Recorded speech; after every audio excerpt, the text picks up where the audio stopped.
करें, मतलब इसकी विधि आप सबके साथ शेयर करें।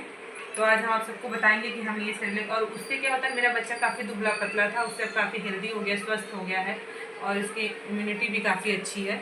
तो हम आप सबको देखने को वीडियो मिलता है मतलब मेरा बेटा कितना स्वस्थ।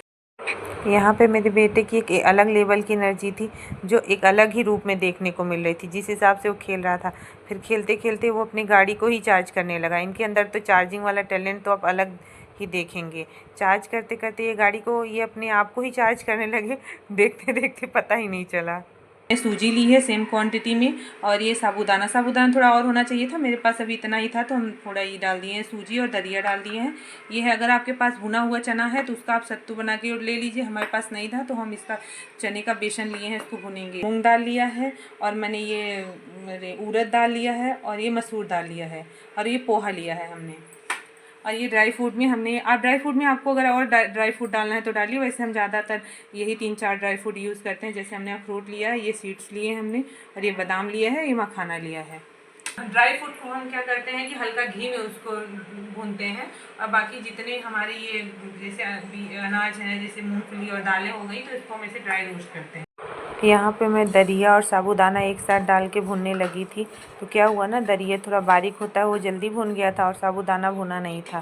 तो इस वजह से लास्ट में मुझे दलिया को अलग करके फिर साबूदाना को अलग डाल के भुनना पड़ा, और जो अच्छी तरह से ये पक गया। तो यहाँ पर मैंने मूंगफली डाली लो टू मीडियम आंच पे, जिसको मैंने भुना वो अच्छे से भुन गया। फिर उसके बाद मैंने तीनों दाल एक साथ डाली, सेम क्वांटिटी में लो टू मीडियम आंच पे धीमी धीमी आंच पे इसको भुना, और इसका कलर चेंज होने तक हमने भुना, और ये मेरी दालें भुन गई।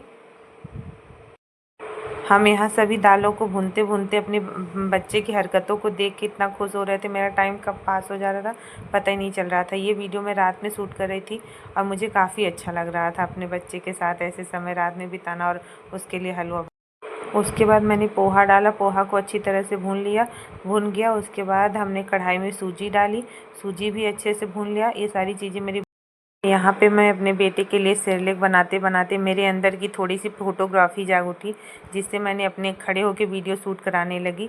वीडियो शूट कराते कराते मैंने ये बेसन डाला, और बेसन को अच्छी तरह से भुना। इसका कलर चेंज होने जाने के बाद बंद कर दिया। फिर मेरा बेटा आ गया, जो उसको भी मन कर रहा था किचन में मेरा हाथ बटाए, तो उसके हाथ बटाने से मेरा काम और बढ़ने वाला था, जिससे मैं उसको किसी तरह बहला फुसला के उसको ये क्या है सारी चीज़ों को पूछ रहा था। फिर मैं बोली ये है बेटा मखाना है, ये ड्राई फ्रूट, ये सब का नाम बताया। उसके बाद मैं जैसे तैसे करके इसको बहका के फिर इसको लेके गई बिस्तर पे। मुझे देखे खा के कैसे रिएक्ट कर रहा है ड्राई फ्रूट को, जैसे मानो कुछ इसको पता नहीं क्या हमने खिला दिया। इससे ज़्यादा अच्छे तो ये दवा खाता है, इसको कोई चीज़ जैसे अच्छी नहीं लगती है। आप इसको अगर गलती से इसके मुंह में कोई फल फ्रूट डाल दिए ना, तो फिर अभी आप देखिएगा बेसन लगा है किस तरह से खा रहा है, जैसे ये सोच रहा है वो नमकीन है। लेकिन इसका रिएक्शन देखिएगा कि इसके फेस पे कैसा आता है। अभी इसे लगेगा ये नमकीन खा रहा है, फेस देखिएगा ज़रा सा इसका। तो ऐसे करते हैं ये जनाब, इनको कुछ अच्छा ही नहीं लगता है, कुछ भी खिलाओ। फिर यहाँ पे मेरे साथ कह रहे थे मम्मा क्या बना। यहाँ पर मैं मखाने को ड्राई रोस्ट कर रही थी, उसको धीमी लो टू मीडियम आंच पे। फिर उसी के बीच में मैंने जो दालों को भून के रखा था उसको उलट पलट के ठंडा कर रही थी, जैसे वो ठंडा हो जाए। ठंडा करते करते फिर हम यहाँ पे इसमें मखाना को भून रही थी ना, तो उसमें घी डाला हमने, जो घर का बना हुआ घी था। फिर बाकी जो तीनों मेरे ड्राई फ्रूट्स है उसको भी डाल के लो टू मीडियम आंच पे अच्छे से भूनने के बाद मैंने सोचा क्यों ना इसको कुछ इस एंगल से लिया जाए। तो मैंने इसकी वीडियोग्राफी काफ़ी अच्छे से की, जैसे कि वो कितना सुंदर मैं इसको दिखा सकती हूँ। है ना मेरे अंदर भी कलाकारी। तो मैं सोच रही थी कि मेरे अंदर ये हुनर नहीं है, लेकिन मेरे अंदर भी ये टैलेंट है। मानते हैं ना आप। यहाँ पे इतनी मेहनत करने के बाद फिर मैं यहाँ पे पोज मारने लगी कि मेरी इसके साथ फ़ोटो ले लीजिए, इधर से ले लीजिए। तो देख रहे हैं ना मैं कैसे कैसे पोज मार रही हूँ। मेरे भी टैलेंट की बात है क्या, खूब अपने टैलेंट की मैं तारीफ़ नहीं करती, लेकिन फ़िलहाल टैलेंट है मेरे अंदर।